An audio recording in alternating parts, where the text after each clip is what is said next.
तो वहीं कांग्रेस चुनाव के लिए पार्टी की एकजुटता का दावा कर रही है, लेकिन रविवार को पार्टी के मंच पर कमलनाथ और दिग्विजय समर्थक अपने नेता के समर्थन में नारेबाजी करते दिखे।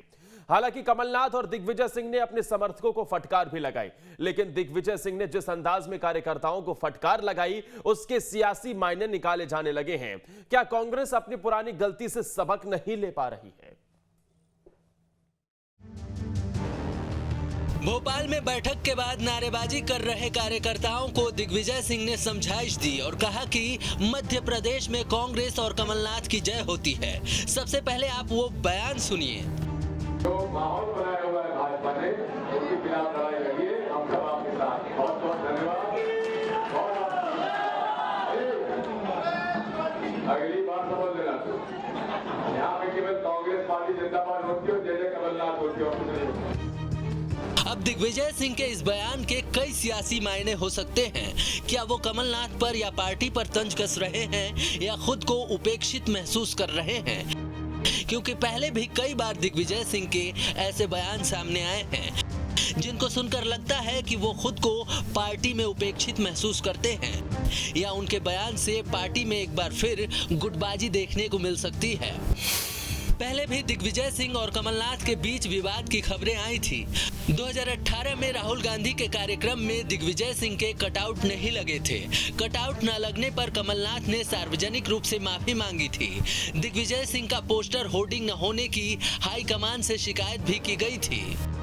कुछ कांग्रेस नेताओं ने पोस्टर होर्डिंग न लगाने को साजिश बताया था। 2018 में दिग्विजय सिंह ने कहा था कि मेरे प्रचार करने से वोट कटता है। प्रचार से वोट कटने के बयान को दिग्विजय सिंह की पार्टी में उपेक्षा के तौर पर देखा जा रहा था। 2018 चुनाव में कमलनाथ और सिंधिया ही मुख्य तौर पर प्रचार कर रहे थे। 2018 में सरकार बनने के बाद भी कई मंत्रियों ने दिग्विजय सिंह का विरोध किया था। सरकार में दिग्विजय सिंह के दखल से कांग्रेस में गुटबाजी बढ़ी थी। दिग्विजय सिंह के ताजा बयान को भी गुटबाजी से जोड़कर देखा जा रहा है।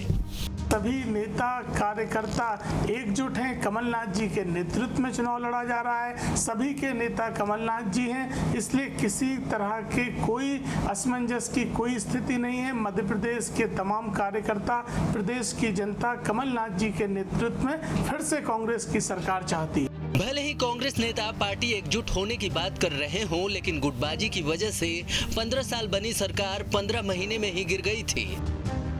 दिग्विजय सिंह भी इस बात को स्वीकार कर चुके हैं कि पार्टी की हार की बड़ी वजह गुटबाजी ही है। गुटबाजी के कारण ही कार्यकर्ता भी अपने अपने नेताओं का नारा लगाते हैं। कांग्रेस नेता और पूर्व मंत्री पीसी शर्मा भी पार्टी के कार्यक्रम में न बुलाए जाने से नाराज दिखे। उनका कहना था कि कार्यक्रम के बारे में पहले से उनको जानकारी भी नहीं दी गई और साथ ही कार्यक्रम में कार्यकर्ताओं की अनुशासनहीनता भी सामने आई है।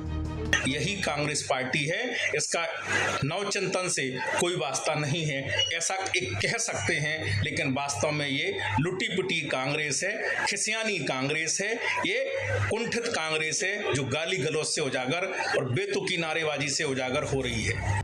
कांग्रेस नेता भले ही कमलनाथ के नेतृत्व में चुनाव लड़ने की बात कर रहे हों और गुटबाजी से इनकार कर रहे हों, लेकिन पार्टी में गुटबाजी किसी से छिपी नहीं है। पिछली सरकार भी इसी वजह से गिरी थी। हालांकि अगले साल विधानसभा चुनाव होने वाले हैं और कांग्रेस जीत के लिए क्या योजना बनाती है और कैसे कार्यकर्ताओं को एकजुट कर चुनाव लड़ती है, ये तो वक्त ही बताएगा। Team news state. तो वही कांग्रेस के प्रदेश अध्यक्ष कमलनाथ अक्सर अपने बयानों को लेकर सुर्खियों में रहते हैं। एक बार फिर उनका एक बयान सुर्खियों में है। कमलनाथ ने कहा है कि मैं गर्व से कह सकता हूं कि मैं हिंदू हूं, लेकिन बेवकूफ नहीं। मैं तो वो कहता हूं, मैं गर्व से कहता हूं मैं हिंदू हूं, पर बेवकूफ नहीं।